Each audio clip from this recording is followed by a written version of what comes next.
In the past, we have conducted several discussions with prominent public figures, academicians, civil society organizations, farmer organizations, and labor unions. Some of our discussions can be accessed at our Facebook page, and the link to our social media pages will be shared soon. Now, coming back to our topic of discussion, the Union Budget is a roadmap for the economy and presents the government's vision. It gives us crucial information on the government's role in stimulating economic activity in the country. The Union Budget for the financial year 2025-26 is the second budget of this NDA government, which has come to power for a third continuous term. The initial responses in the mainstream media following the budget presentation have been focused largely on the tax concessions to the so-called middle class. The increased slab for personal income tax has come in the background of a sluggish urban demand.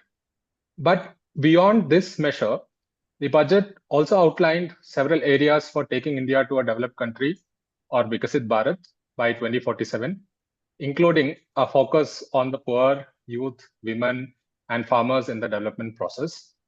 However, given the various challenges that India is facing currently, what does the budget 2025 offer for the economy, specifically to these sections of the population, and who really benefits from the budget?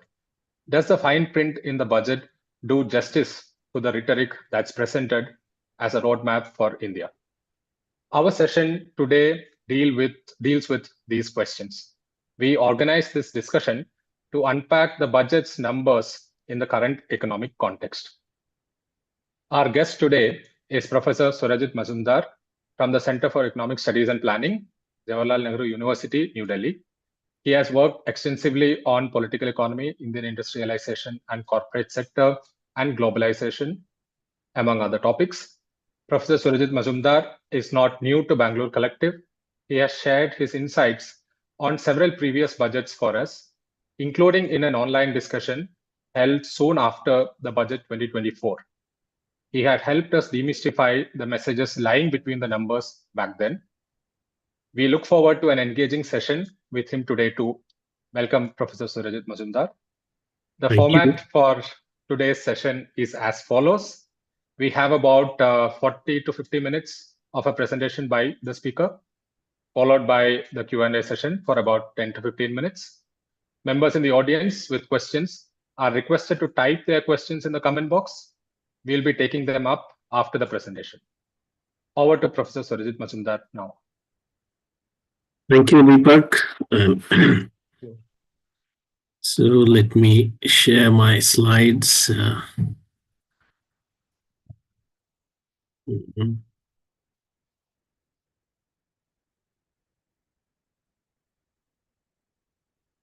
Sorry, this is probably the wrong one.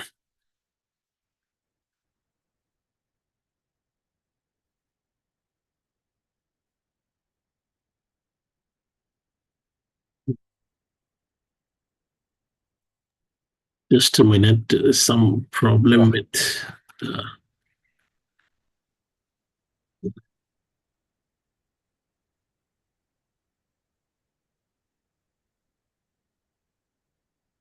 yeah, this should be. Yeah, it's visible. Okay. Yeah. Okay. Okay, so very good evening to everyone, and thanks for being here to listen to me about the Union Budget 2025. So the broad question that, or the broad theme that has been set for this discussion is this question, who really benefits? And what I'd like to essentially argue is that in the process of trying to benefit some, what the budget might end up doing is benefiting no one, at least in the immediate term. Because it is in a sense a budget which is more about not doing some things than about doing something about the state of the economy. Now, any budget is of course a reflection of response. It's a response to immediate economic as well as political conditions. and it is a response that is guided or takes place within certain given frameworks of economic decision making, which have come to be established as the conventional wisdoms of the time, behind which, of course, there are other social forces. But there is some given framework within which responses to immediate circumstances take place. And from year to year, budgets are different only in the sense of being responses to these contingent circumstances. Now, as far as this union budget is concerned, okay, the basic framework, okay, if those of you who were participants in the previous discussion on the budget we had, which was in July 24, you would recall that at that point of time we had discussed whether the elections made any difference to the budget by comparing what was there in the interim budget presented before the 2024 general elections and the final budget that was presented in July of 24. So, and we saw there that there wasn't actually much that was different. And that is because you're already in a situation where, as long as you remain stuck with a given framework for fiscal policy, there is not much room left for maneuver. And that is what you see being expressed in the 2025-26 union budget.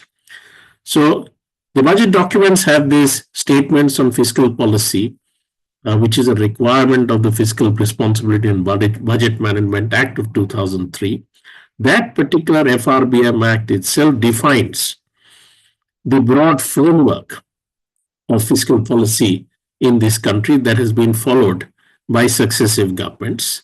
And that framework prioritizes the restriction of the fiscal deficit, which represents the total borrowing requirement of the government, the difference between its revenues and its expenditures, okay, that as a proportion of GDP is required to be kept within limits. And to that extent, in every year that the union budget is presented, something has to be said about what is to be done with the deficit. In other words, the priority in most years or in most cases is the containment of the fiscal deficit. This year, of course, the fiscal deficit question had to be confronted in a background of what had happened during the year of COVID. Okay. So what was the same state of statements? A second extract that I have put up here tells you that in the view of the government, in the year 2021, which was the year of the COVID pandemic struck, in March, late March of that year, the lockdown was announced. And therefore, 2021 as well as 21-22, significant economic activities were restricted because of administrative measures, not because of economic forces, but extra economic administrative measures supposedly designed to contain the effects of the pandemic. So according to the government's interpretation of what it did at that time, is that it imparted to the economy a sizable stimulus package. And the indication of that stimulus package, as far as the fiscal policy is concerned, was the rise in the fiscal deficit of the central government to 9.2% of GDP in financial year 2021. Okay.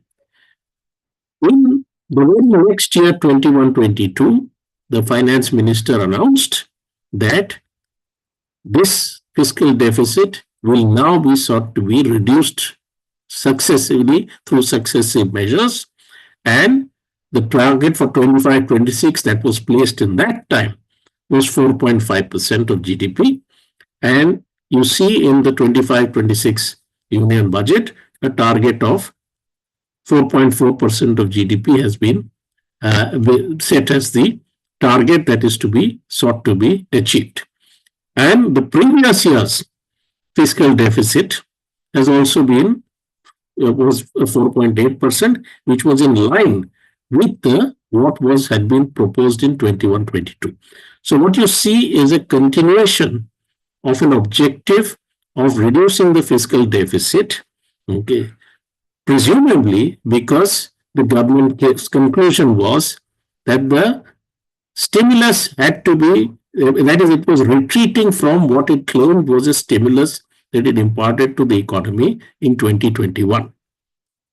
However, if you think of it in a macroeconomic sense, 2021, yes, the fiscal deficit to GDP ratio did go up, but you cannot call that a fiscal stimulus because that was not a measure whose objective or result could have been the expansion of output beyond the levels that normal demand conditions would allow. Because the restrictions, the lockdown and other restrictions imposed in that year meant that expansion of production was something that was constrained or by the administrative restrictions on economic activity. And therefore, no matter what other impetus you give to the economy, the production or economic activity, its level cannot expand. The stimulus, if anything, would have to be imparted to the economy once those restrictions have been eliminated. And the requirement of such a stimulus would arise from the condition that the disruption of economic activity caused by the COVID-19 pandemic would have enduring effects because of which demand and expenditure levels in the economy would tend to be lower than what would have been the case in the absence of the pandemic. And therefore, at that point of time is really when any stimulus could have been given. But in this particular case, given the prioritization of the fiscal deficits limiting from the very second year, when even the year in which the second wave happened of the COVID pandemic, from that year itself, the attempt was to continuously bring down the fiscal deficit. And that's the path on which the government has been going through the successive union budgets and the measures that have been taken. Now, if one looks at the fiscal deficit to GDP ratio and the actual levels of the fiscal deficit, then if one looks at the fiscal deficit to GDP ratio in 2019-20, which is before the COVID-19 pandemic's effects were felt, that year itself, there appeared to have been something like a fiscal slippage, where the fiscal deficit to GDP ratio turned out to be higher than what was the case. What had been estimated would be the fiscal deficit to GDP ratio when the budget for 2019-20 had been presented. So the actual fiscal deficit to GDP ratio was 4.6%. The budget estimate had put it at 3.3%. Why did that happen? One of the reasons you can see is when you look at what happened to the growth of nominal GDP. The budget estimates had been based on an assumption that nominal GDP would rise by 12% in 2019-20 over 2018-19. However, the actual increase was only 6.4%. And this was significantly lower on account of the fact that the actual real growth of the economy turned out to be much lower than what had been anticipated. If you might recall, in 2019-20, there was all this call for, or all this talk about a slowdown, and it's in that year that a corporate tax concession had been given, with the idea at that time of stimulating the economy. Okay, so, and what you find is that in that year, the actual fiscal deficit turned out to be not only as a percentage of GDP, but also in absolute terms, higher than what was the budget estimate. And if you have a higher amount and the denominator increases by less than what you anticipated, naturally the ratio of the fiscal deficit to GDP will go up. Okay. So the fiscal slippage so to say, to use the terms that the government of the days likes to use, that fiscal slippage in terms of what happens to the fiscal deficit preceded the COVID-19 pandemic. What happened during the COVID-19 pandemic? Again, the budget estimates presented in January 2020, when no one had really heard about the coronavirus or the COVID-19 virus. At that time itself, the estimate had been that the nominal GDP would increase by 10%. Whereas there was actually a contraction, with the real contraction being even greater than the minus 1.2% being shown here. So in 2021, you have a second year in which the growth in nominal GDP falls short of the growth in that formed the basis for the budget estimates. Naturally, the COVID-19 pandemic also meant disruptions of revenues, as well as additional expenditure demands that were created by the circumstances. Even though the extent of relief provided by the government to the people of the country was not particularly exceptional by global standards, in fact, was quite limited.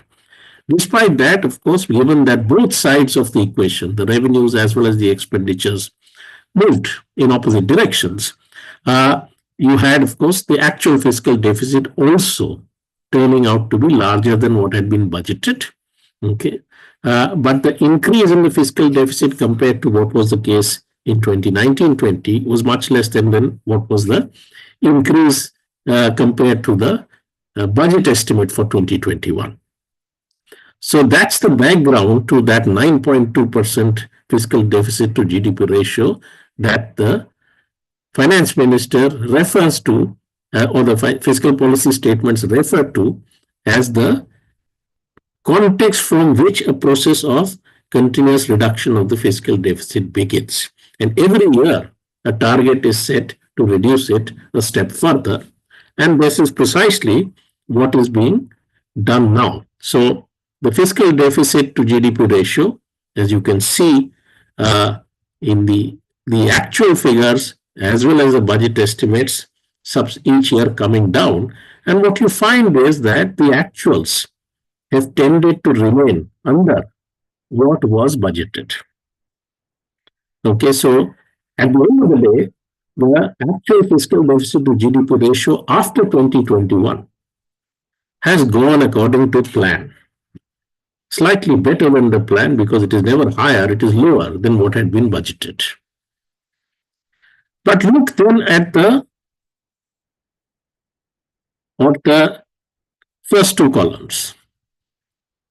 So in 22-23, the budget estimates were calculated on an assumption that nominal GDP would rise by 11.1%. In 21-22, on an assumption that nominal GDP would rise by 14.4%. In both those years, however, the actual increase in nominal GDP should have been was higher than what had been the basis for the budget estimates. Okay.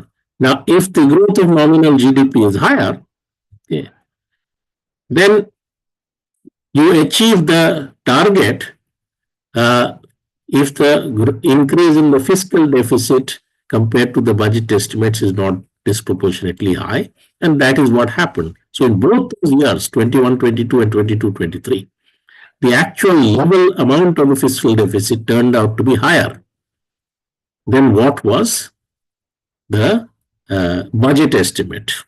Yet the targets were achieved because the denominator increases at a faster rate than what you had estimated. But then you look at 23-24 and 24-25, the last 2 years. In both those years, the nominal growth in GDP has turned out to be less than what had been the basis for the budgetary calculations. Okay. both those years it had turned out to be less than the budgetary calculations. Now in 21-22 and 22-23, what was the reason why the nominal growth of GDP turned out to be so high?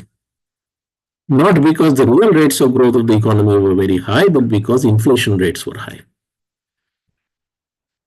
In 23-24 and 24-25, the question that comes is that in both those years, what you do have is the fiscal deficit to GDP ratio targets being achieved, despite the fact that the denominator, which is the nominal GDP, grows less than what you had budgeted.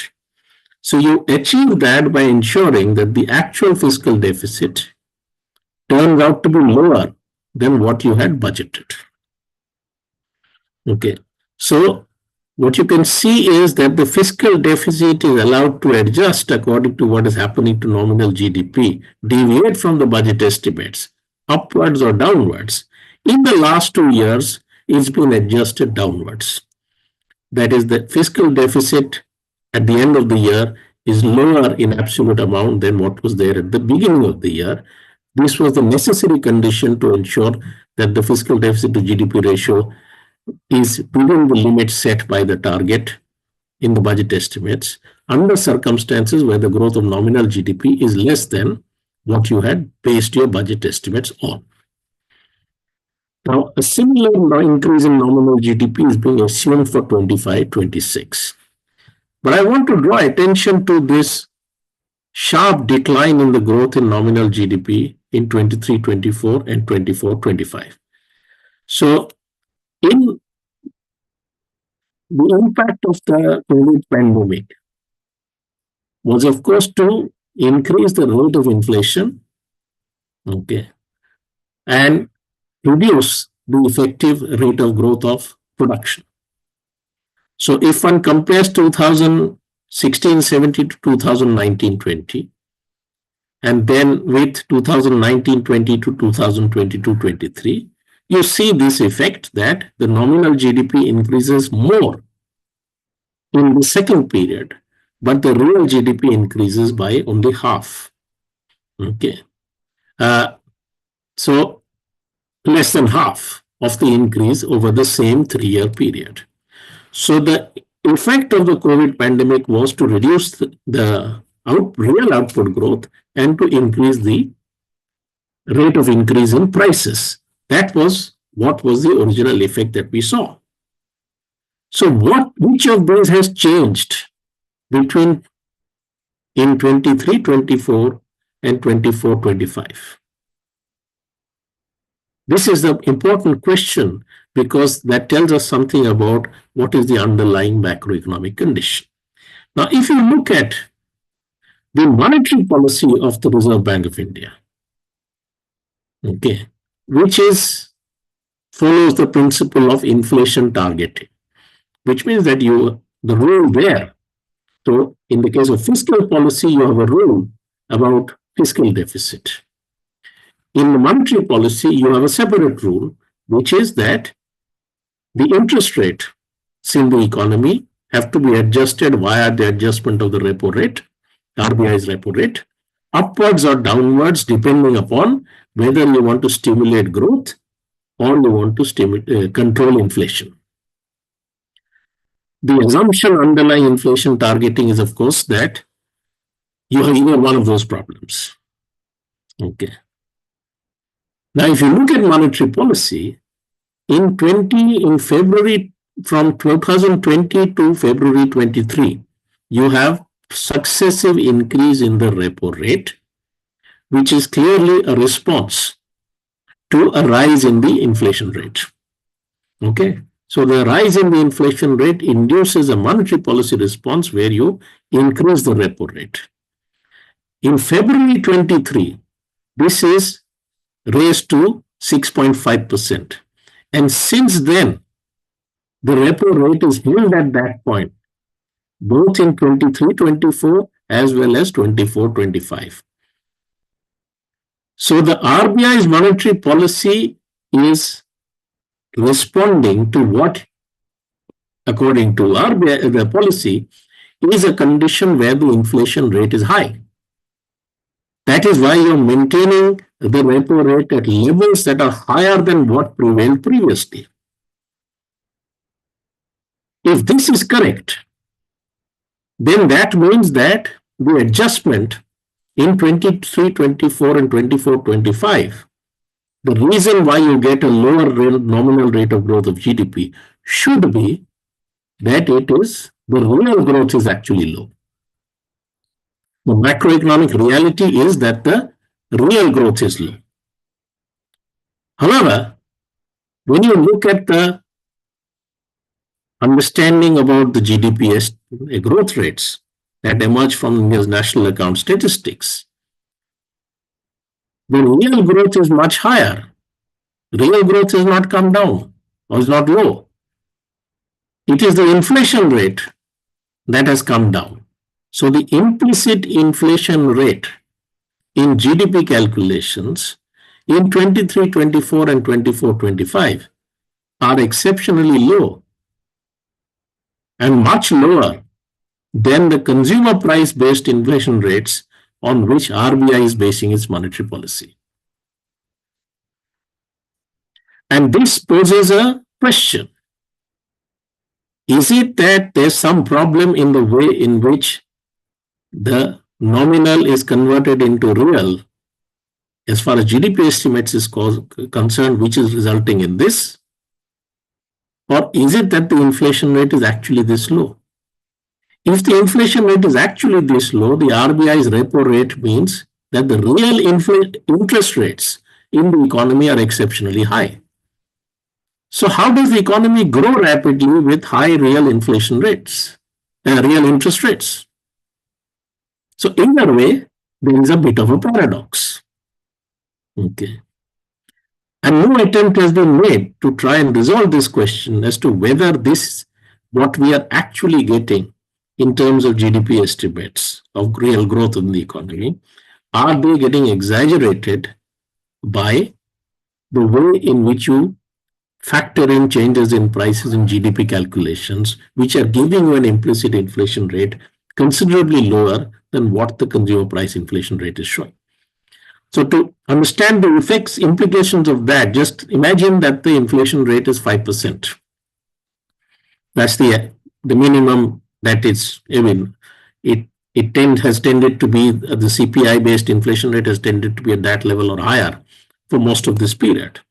If the inflation rate is 5% on an average, then your real growth in the economy in 23-24 would be 4.6% rather than 8.2%. In 24-25, it would be 4.7% rather than 6.4%. If that is your macroeconomic reality, then there is a certain response that would demand. Instead, the assumption is that real growth is fine, doing fine. India is growing spectacularly compared to most parts of the world. And what is expected is that there will be a further moderation of inflation in the next year. And it is based on that calculations have been done. So if you are assuming a 10.1% growth in nominal GDP, and you are assuming a further moderation of inflation in 25-26, what is the real growth that you're assuming will happen for the economy? So you are assuming that real growth will be high, and all your calculations are based on that.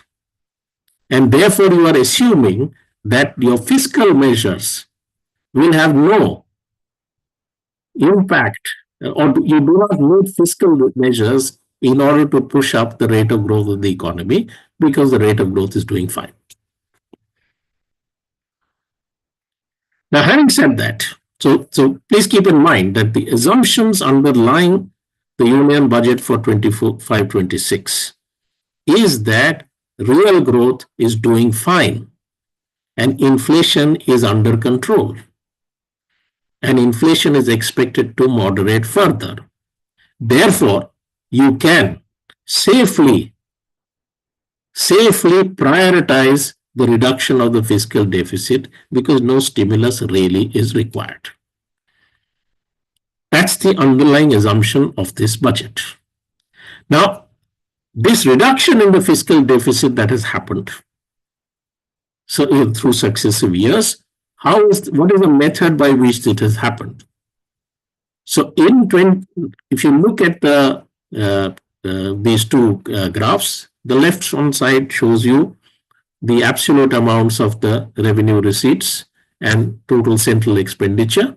Okay, basically the gap between them gives you the fiscal deficit, and it also shows you how in the same period the GDP at current prices has moved.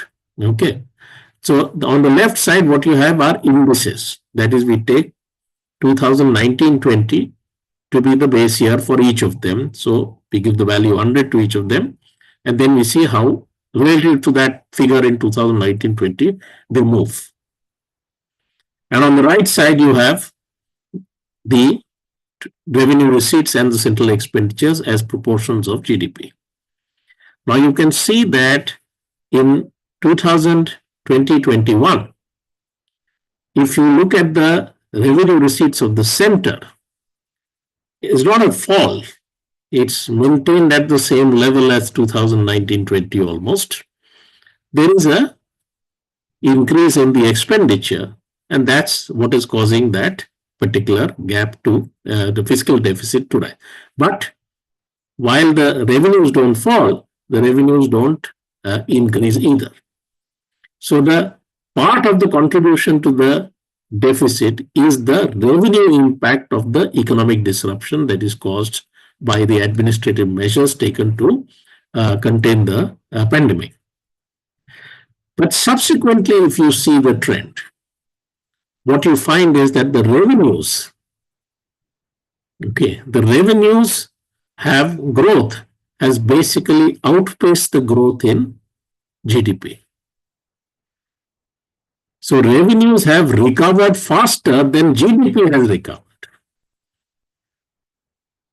And what has been done in order to reduce the fiscal deficit is to take advantage of that while curbing the growth of expenditures. So that by 24-25 itself, actually by 23-24 itself, and in the current year as well as going forward, what you are doing, you've already reached a position where the recovery of revenues has been such as to outpace the growth of expenditures. So if you didn't have the pandemic and you had this trend of, if you had a trend of growth, you would have seen a situation where the revenues actually grow faster than the expenditures. That's the process by which the fiscal deficit has been sought to be brought down. And you can see the effect of that on the right-hand side. So you can see that the blue curve, which is the revenue receipts, move up as a proportion of GDP, while the expenditure side is something that is being continuously being brought down. So a prioritization of expenditure control, okay, can be seen in these graphs, that it is via the control over expenditure that primarily the attempt is being made to control the fiscal deficit, taking advantage of a somewhat positive trend as far as the recovery of revenues is concerned. However, the recovery of revenues is not based on any significant resource mobilization efforts that the government has taken throughout this period. If you look at the growth in the revenues, because the gross tax revenue as well as the net revenues coming to the center have increased. The rows on top in the upper half of this table give you the indices again with 2019-20 as 100. So you can see that the gross tax revenue in 24-25 itself is almost 92% higher than what it was in the pre-pandemic year. Whereas the GDP is only about 61% higher. Okay. The center's own share in the revenues is also 88% higher. And in 25-26, again, both are expected to increase more than the expected to increase, so that this position that the recovery of revenues is faster than the recovery of GDP will remain. Now, this increase in revenue, if you start looking at it carefully, what you find is that there are two different sources of this, how the revenue situation has been dealt with, and they reflect something about the approach of the government. So in the pandemic year, you find that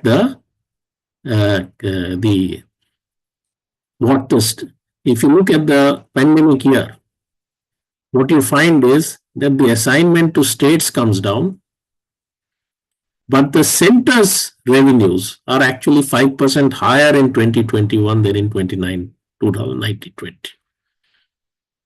So one part of the story is basically limiting what the states got in that year, while increasing, so the center retains a largest part of the central taxes, while giving less to the states. In that year also, the government also said it will not be in a position to pay the GST compensation that was due to states. Okay, so the states lose out in terms of resources that are available to them, and the center manages to ensure that its revenues increase by 5%. How are both of these achieved? Both of these were achieved by basically increases in oil taxes. That is why the excise duties increased by almost 60% in 2021 over 2019-20. Okay, so basically excise duties in oil, which are taxes which everyone in India pays, or the mechanism that was used to bolster revenues when all other revenue heads were collapsing because of the economic disruption. So the government imposed a double pain on the people of the country. There is the effects of the lockdowns and other restrictions, which means people didn't have work to earn any living. And then you impose this taxation, an extra tax on them through oil excise duties. When the revenue situation improves subsequently, that's when you then revert back, reduce those oil duties, because of which then excise duties no longer provide you many more resources. The main heads of revenue increase in the period of recovery of revenues, you can see, were corporate tax and income tax. And increasingly, it is income tax rather than corporate tax. It is income tax that has increased significantly, revenues from income tax that have increased significantly. First, corporate tax also recovers quite significantly. So, therefore, the direct tax revenues. So, if you look at the position up to say 23-24, the growth of corporate taxes, the growth of income tax is higher than the growth of GDP. Now, were these revenues ever increased because of any additional taxation measures? There isn't a single taxation measure that has been taken during this period to mobilize more revenues from direct taxes. The only revenue raising measure that was taken was during the pandemic, in the form of increase in oil excise duties, mainly through cess, because of which the states didn't get a larger share of didn't benefit from those increase in taxes. So the central government, has not taken any measure to mobilize resources through corporate taxes and income taxes. Instead, successively, concessions have been given as far as the personal income tax is concerned. So successively, revenue losses have been borne by reducing the income tax burden, on those who pay income tax. Therefore, the only possible explanation for this faster growth of first corporate profits and increasingly income taxes is that the income base on the basis on which this taxation happens, they have increased faster than the rest of the economy. This is your unequal K-shaped recovery that everyone talks about, that the segment of initially the corporate sector and then the rich and wealthy who constitute the income tax paying base, their incomes have increased faster than the rest of the economy. And that's the reason why the revenues from these taxes have actually increased. Okay. Now, in this year for 25-26, again, a tax concession has been announced in income tax. Okay.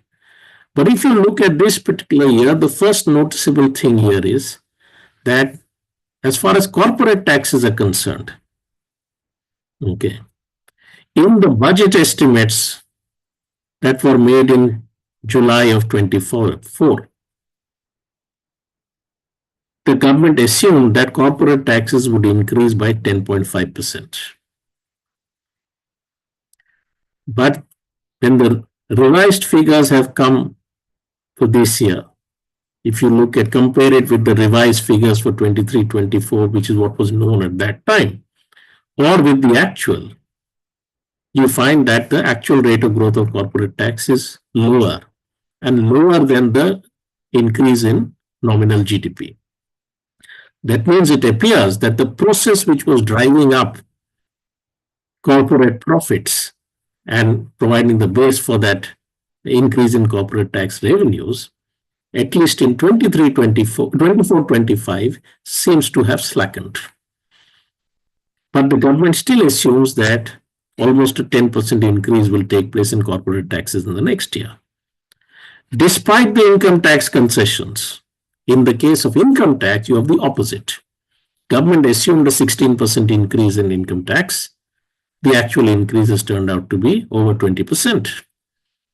Okay. And after a further concession, which is supposed to lead to a revenue loss of 1 lakh crores, the government still assumes that for the next year, it will increase by almost 16%, when it is assuming the GDP will grow by 10.1%. So the process of rising incomes at the top is being assumed to be continuing for the next year. And it is to that rising income category that the concessions have been successively given. So imagine like this, that a particular category of income is increasing faster than other incomes in the economy. And that concessions are being given successively to those who receive those incomes. And they then still, despite those concessions, are contributing more to the revenues precisely because their incomes are increasing that much faster. So it is to them that concession has been given, whereas in the pandemic year, you chose, instead of giving concession to people without work and without livelihood, you imposed an extra tax on them. The warped priorities of the government in terms of its revenue mobilization efforts are reflected in these sets of measures. Okay. But the government has, of course, claimed that it is giving this benefit to middle-class income taxpayers, those with relatively lower incomes, particularly salaried individuals. But if you look at the income tax base in India, and these are from the IT returns statistics, you see that the bulk of the income tax payments in India come from a very small number of people who have exceptionally high incomes. So those with an annual tax liability over 5 lakhs for assessment year 23-24, the latest year for which we have figures, are only 26 lakhs in number, and they constitute only 3.4% of the people filing income tax returns. But they account for 66% of the tax liability. And those whose annual tax liability is greater than 1.5 lakhs, okay, there are another 50 lakhs who account for another 20% of the tax liability. But more than 90% of the taxpayers have actually account for a very small burden of taxes. So who's going to be the beneficiary of that 1 lakh crore revenue loss? If you look at the government's own statement about how the benefits are going to be distributed, those with incomes above 12 lakhs are actually going to get a larger benefit, not as a percentage of their income, but the total amount. Okay. So you have given them, in the name of giving benefit to those with lower incomes, you have given them also an income tax benefit, which is larger. So they will be the primary beneficiaries of the government's loss of 1 lakh crores of income tax revenue. Okay. But to a few lakhs people, this much amount extra, it doesn't even actually amount to any significant kind of a stimulus in terms of, even assuming it's not going to have any adverse impact on the decisions, the other decisions will not have any adverse impact on growth of the economy. In terms of how much this can change the macroeconomic context, it is actually an extremely small amount. So it's not even really something that can be called a fiscal stimulus. Though, of course, as far as the talking point is concerned, it becomes something. So this becomes, therefore, the centerpiece of the union budget, that government is giving relief to the middle class. Whereas the bulk of the relief is going to go to those who are incomes much above the lower middle class levels of salaries. And even after that, it's not really going to be much of a stimulus, because the effects it has on expenditures are extremely limited. What is no relief, the people who don't get any relief are the ones whose incomes are not even high enough to pay income tax. Okay. So the taxes they pay, indirect taxes, there's no real relief being given to them. These are people who in these last few years have suffered a condition that has been acknowledged by the economic survey of a reduction in real wage. So those who work and have to earn their incomes from work, large majority of them, their condition is that their real wages and real earnings from work have actually contracted, something that the economic survey itself recognizes.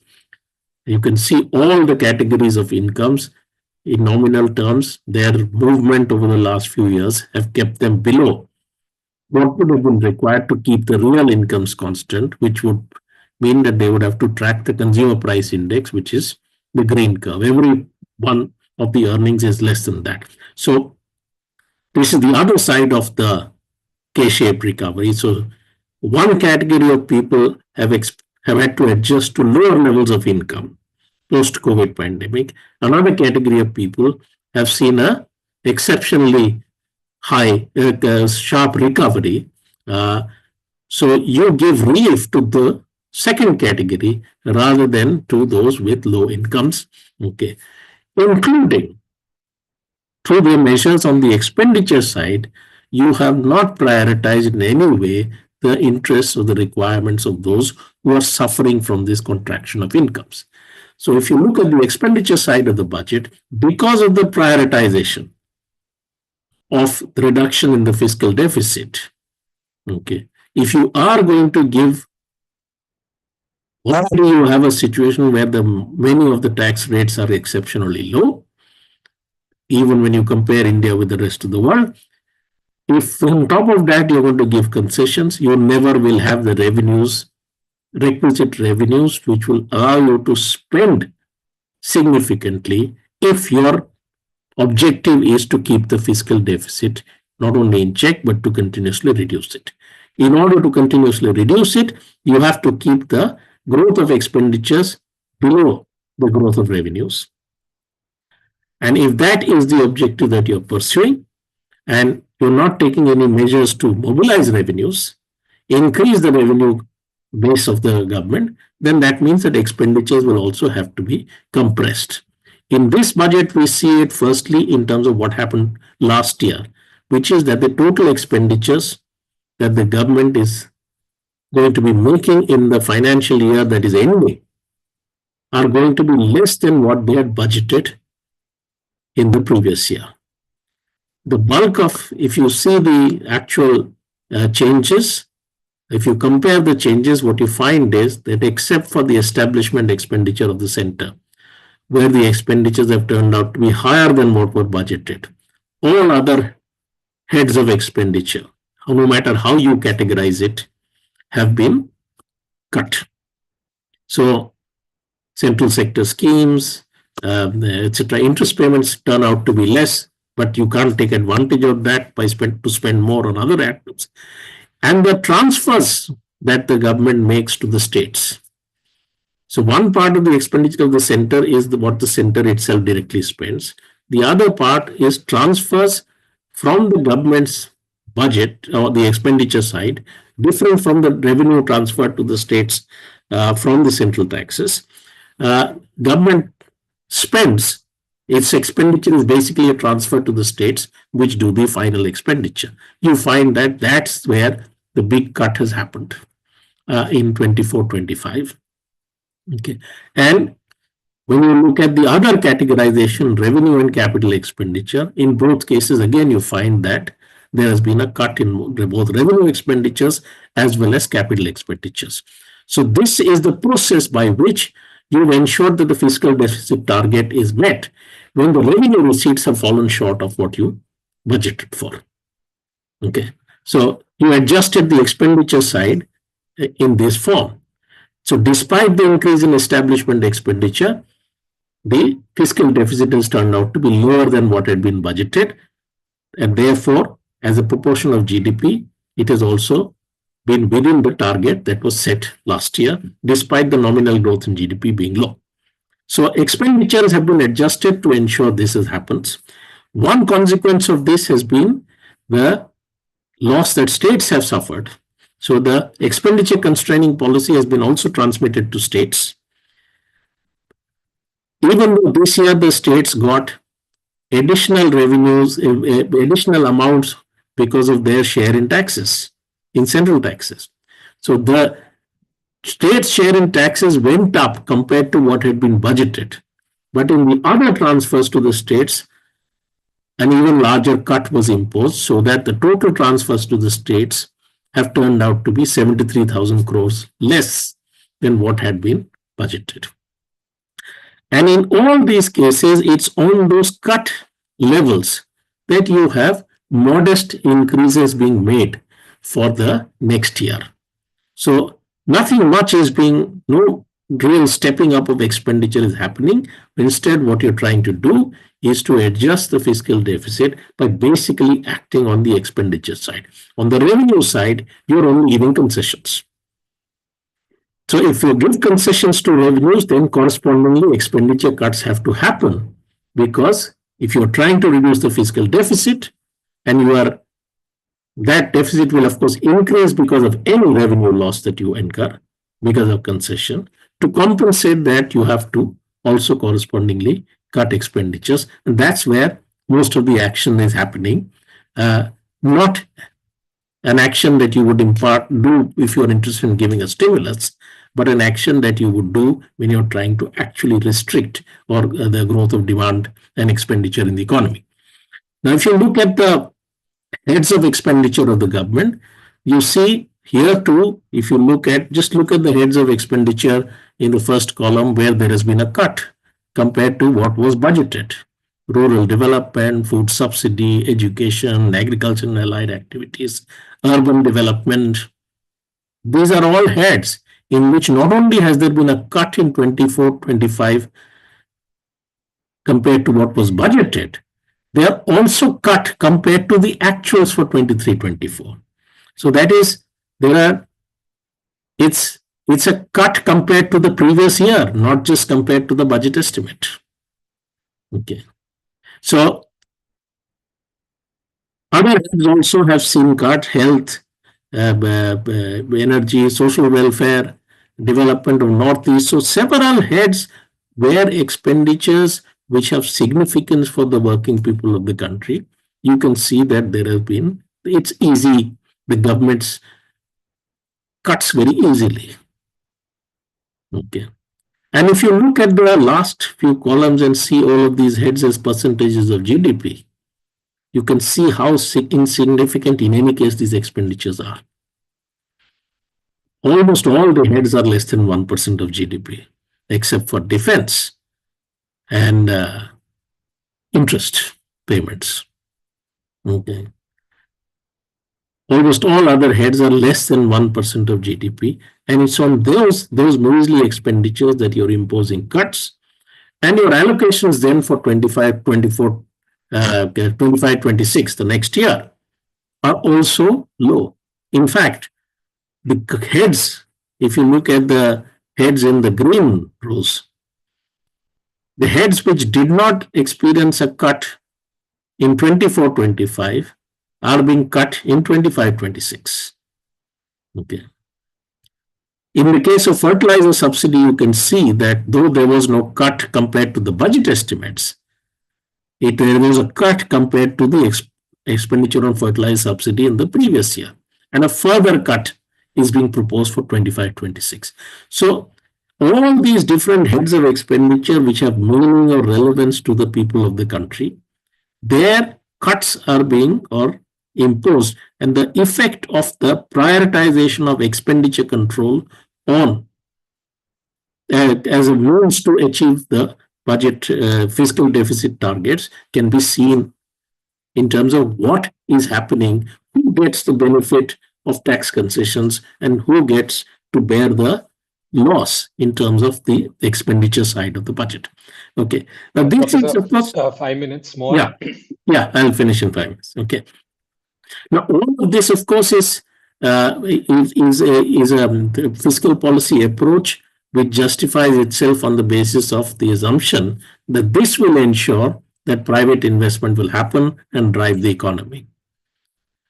But the remarkable thing is that we are now in almost completed 1.5 decades of this result not being achieved. Even the fiscal consolidation is the approach that is being followed since 2011-12, when the government started retreating from the post-2008 crisis fiscal stimulus. The investment to GDP ratio, including that of the private corporate sector, okay, has remained lower than it was in the first decade of this century. So the private investment is simply not happening. Okay, and if you look at specifically even investment in machinery and equipment, you see that there's virtual stagnation. And the growth pieces that you're getting is one in which the productivity of labor, according to official statistics, is stagnant or declining. So growth is taking place in India on the basis of more people getting employed, not on the basis of any increase in productivity. And across the board, this is happening. Whether manufacturing, services, agriculture, this seems to be the case. What is essentially therefore happening is that you really don't have an expansion of economic activity, but people have to find some way of surviving and sustaining themselves. So they are somehow trying to find some work. This is distress employment. And this distress employment is also showing up in the contraction in the earnings of those who are employed. Okay. So you have a scenario where large parts of the economy are facing income compression.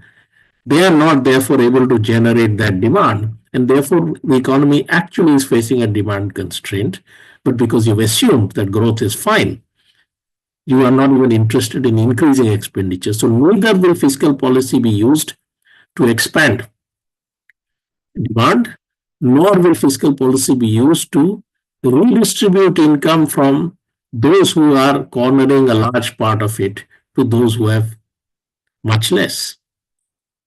Instead, fiscal policy approach is the exact opposite. You give concessions to those who already have a large share of the income and are a small minority of your population, but you impose cuts on the expenditures that might benefit those who or on the other side of that distribution equation. Okay. And final point that I want to make is that in recent years, a claim was also made that while the government's expenditure is not going up, the composition of that expenditure is changing in such a way that more is being spent on capital expenditures, and that is gives it the character of imparting a stimulus to the economy, even if the total expenditure is not, growth is not high. So how do you stimulate the economy consistent with reducing the fiscal deficit? You step up the capital expenditure component of the thing. But as I have tried to explain in previous years also, this is an accounting fiction, because what really matters for the economy is the total public investment. Part of that is done through the government's account, part of that is done through public enterprises and their resources.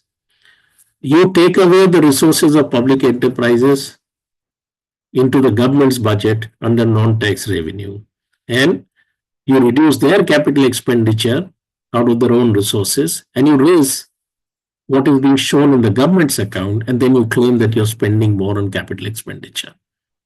But if you take the combined total, you can see that the growth of capital expenditures in the last few years has been much less than what appears to be the case through the budget. So as far as the budget is concerned, the proposed expenditure for 25-26 will be almost 3.3 times what it was in 2019-20, whereas the combined figure is not even 60% higher. And as a percentage of GDP, as you can look and see at the bottom, what appears to be a sharp increase in capital expenditure through the budget, once you take into account the expenditure to resources of public enterprises, means that as a percentage of GDP, it has actually never been higher than what it was in 2019-20. So in no way do the budgetary measures represent any kind of a stimulus being given to the economy. And if this is happening under conditions where actually real growth even is being compressed because of and the lowering of the inflation rate is basically more a reflection of macroeconomic demand constraint rather than the inflation control, then you are actually in a situation where the budgetary measures, if anything, are only going to aggravate the crisis of the Indian economy. And even those it is seeking to benefit, the corporate sector and the rich, will have to take their share of the cut that this will cause. With that, let me conclude. Thank you. Thank you very much, Professor Sarojit Majumdar, for that very illuminating talk and for clarifying a lot of things in context. I think we'll wait for a few questions. So audience who have questions, please write them in the chat box and we'll take them up. But to stimulate discussion, let me ask you a few questions, which I had. One is the last slide that you showed, which was about resources of the public enterprises. So where do you get the data, and does the resources mean annual outlay or annual expenditure made by public enterprises, or is it the total investment? Okay, so this appears in the budget itself, in the expenditure profile. Right. If you look at the expenditure profile, in the expenditure profile, there is a table which gives you this breakup. What is the expenditure, so it gives the breakup between revenue and capital expenditures for central schemes, the establishment, the different heads of expenditure. Each of them, the revenue and capital components are given. And at the end, you have a figure for expenditure through the union budget, for which also there is a capital expenditure component. Below that, you also get capital expenditure through resources of public enterprises. Okay, so these figures are all from the documents which are part of the budget. Right. Okay, and it's from the successive years. If you see that instead of spending the resources of public enterprises or through public enterprises, you shift it to the budget, which also means some change in the direction of it. So you spend more on roads, etc., and all of this, rather than in expanding the productive capacity of the public enterprises. Right. Thank you for that. The second question that I want to ask is about the statement of revenue foregone, which people used to talk about a lot, at least 1.5 decades ago, but not so much now. And one reason I suspect is because of the cut that a government has given for corporate tax. So after 2019-20, there is a huge reduction in the corporate tax rate, effective rate. It has come down from near about 30 to about 22 or 23%. But as you have shown, there has not been any increase in private corporate investment and the corporate investment taken by the corporate sector. Yeah. So so it actually means that the corporates are taking away much of their profits into their pockets rather than investing. Does it imply that? And it is something that government has to be worried about? So see, eventually if you have a process where the investment is stagnating in the economy, then it also has an adverse effect on corporate profits. Eventually, it affects the corporate profits also. And what actually happened as a result of this trend in investment after the 2008 global crisis is that the revenues from corporate taxes also got adversely affected. They were very high in 2007-8 when corporate profits were booming. So the crisis, ultimately, it's a crisis of the working people that translates also into a crisis of profits, because profits are dependent on expanding production and selling the products produced. If you have a demand constraint economy, then you don't have the basis for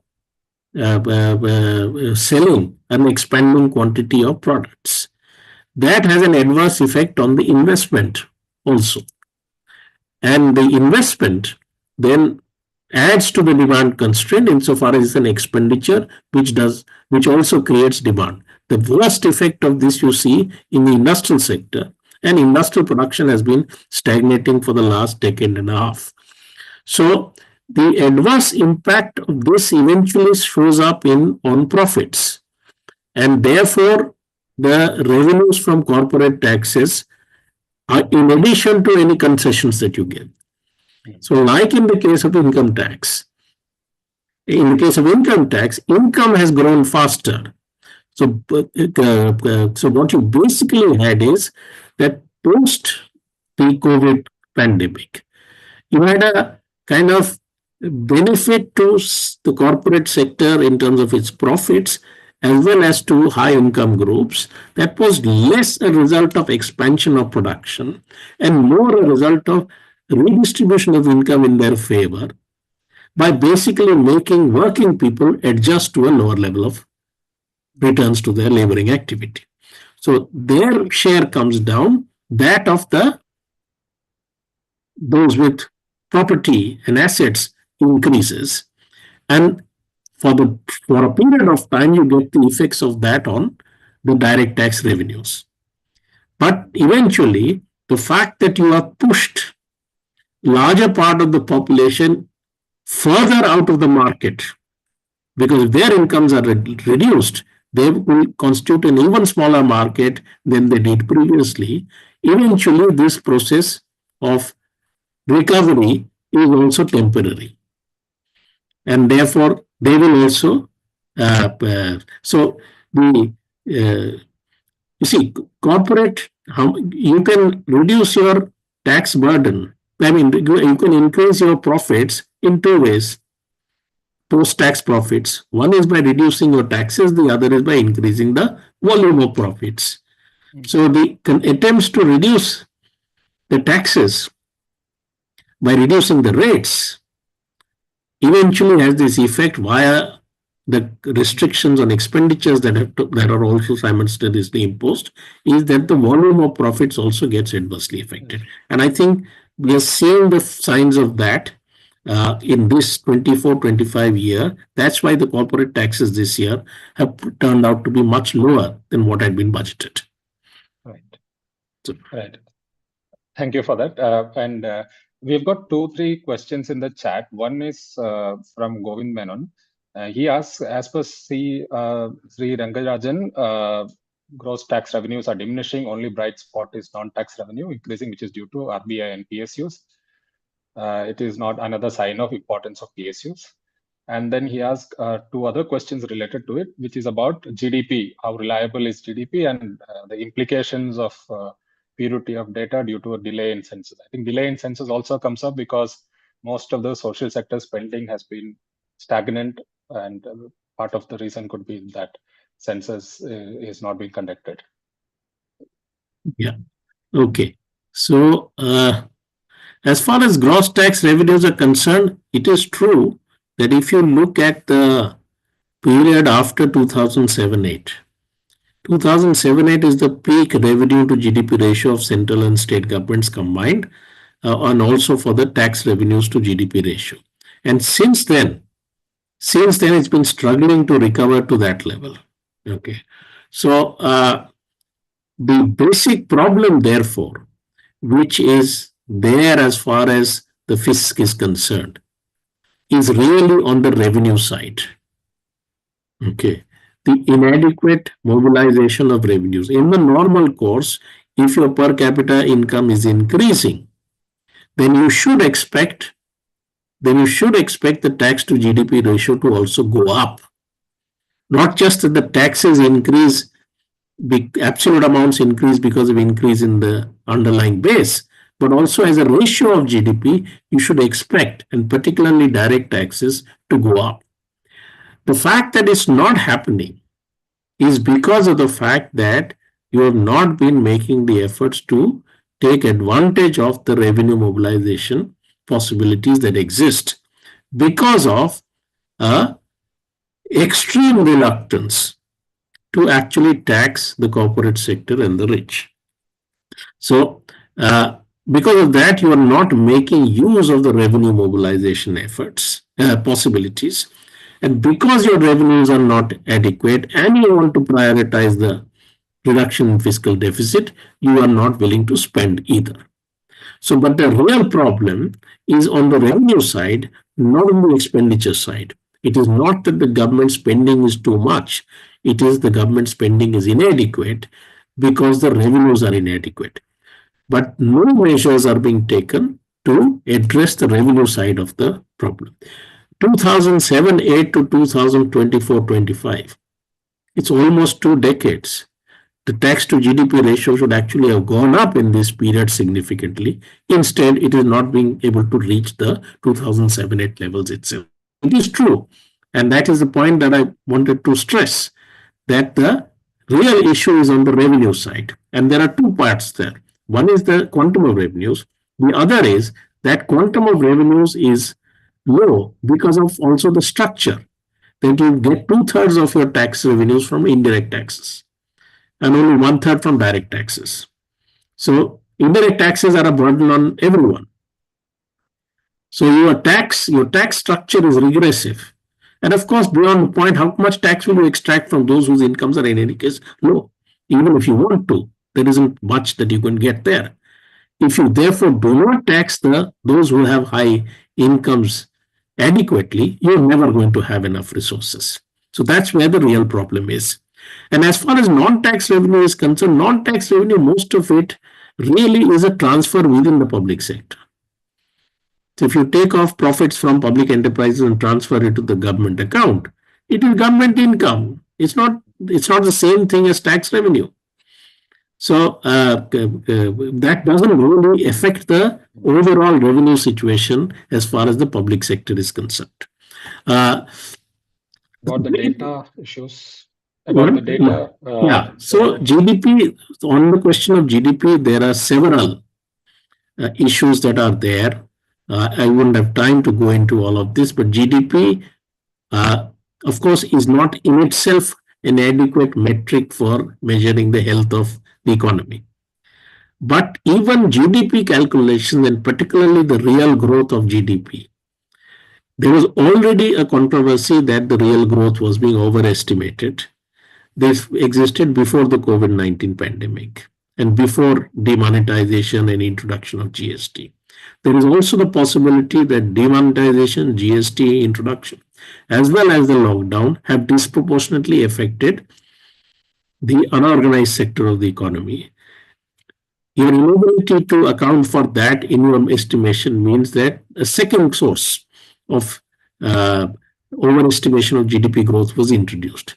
And now there's a third problem which I was referring to, which is the inflation rate that you're taking to calculate the real GDP. So if you account for all of these, there is a distinct possibility that the real growth of GDP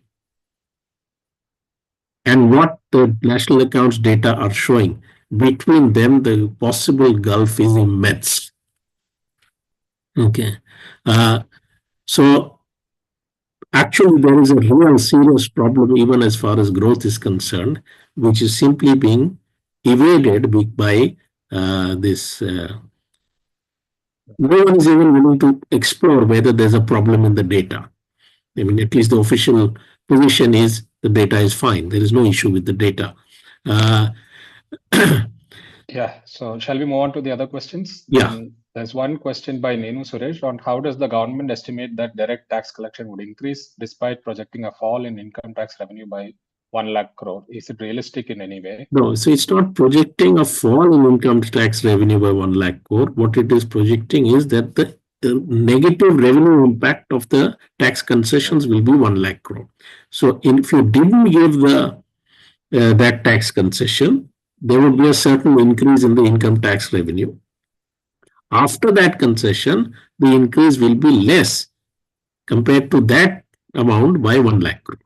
So it's not that the income tax revenue itself compared to last year will come back down by 1 lakh crore. It will come down by 1 lakh crore compared to what it would have been in the coming year in the absence of this.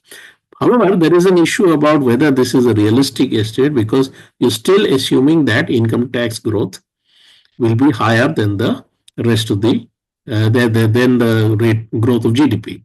Now, partly that is possible when you have a problem of increase in nominal GDP being low because of real growth being also low.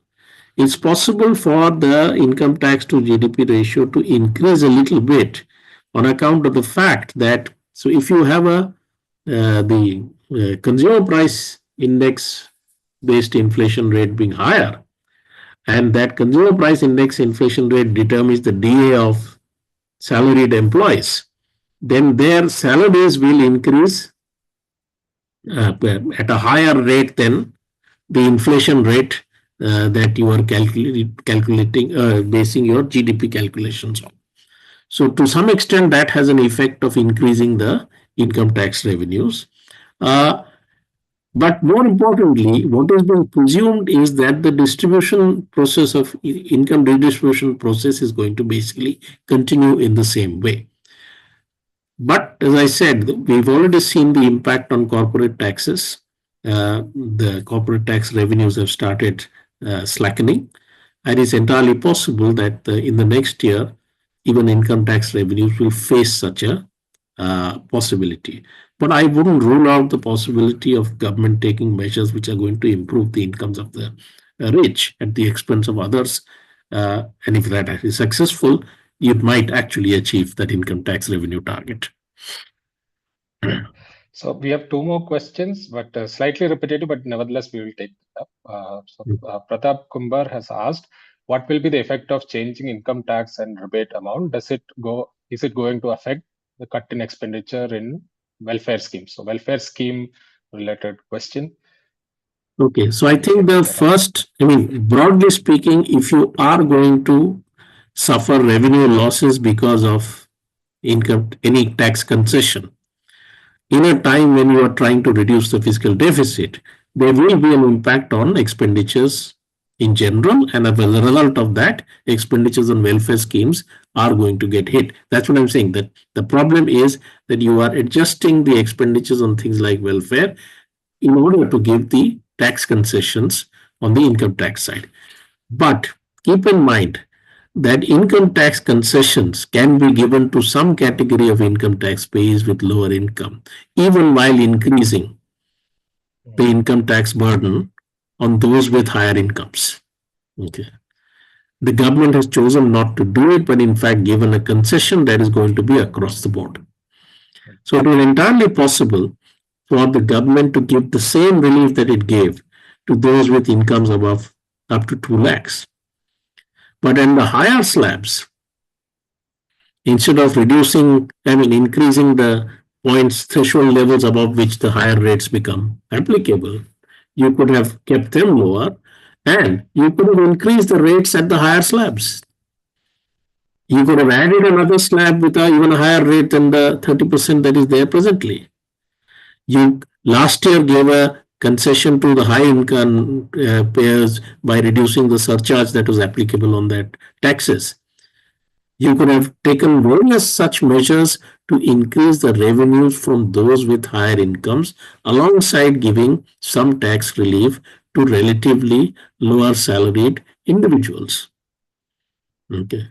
But keep in mind that the number of people who are potential beneficiaries across the board, if you take all of them, they are a very small number in this country.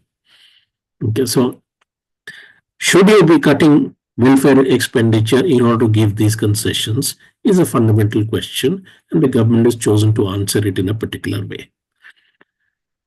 And the last question is about the fiscal consolidation.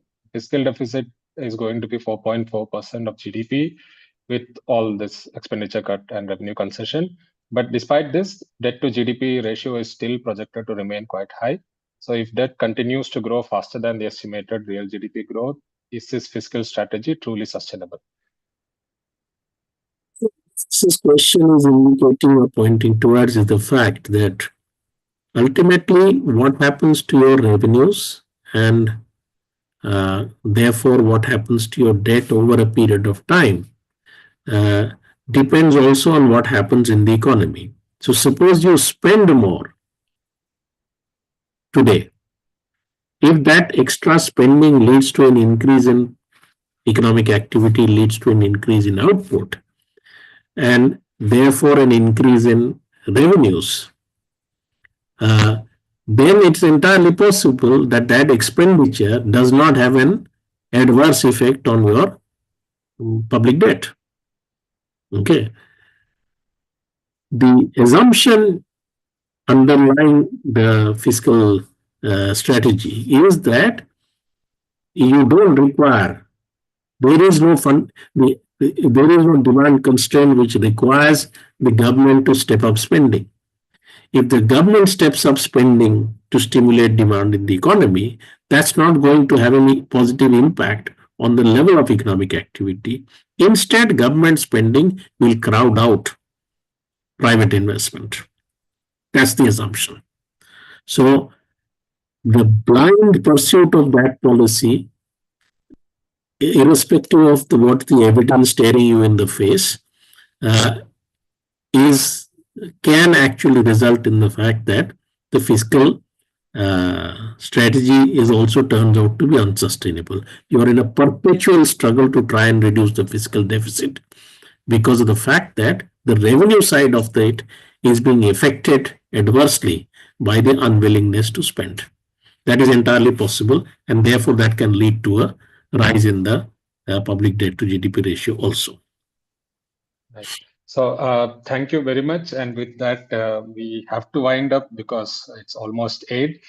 So thank you very much, Professor Surajit Majumdar, for being with us and giving us such a wonderful talk, which, as usual, with which you unpacked the numbers with the overall macroeconomic context. It was quite insightful, and the fact that we had 30 plus people staying throughout the session is the evidence that most of us found it to be very useful and interesting. Thank you very much on behalf of Bangalore Collective.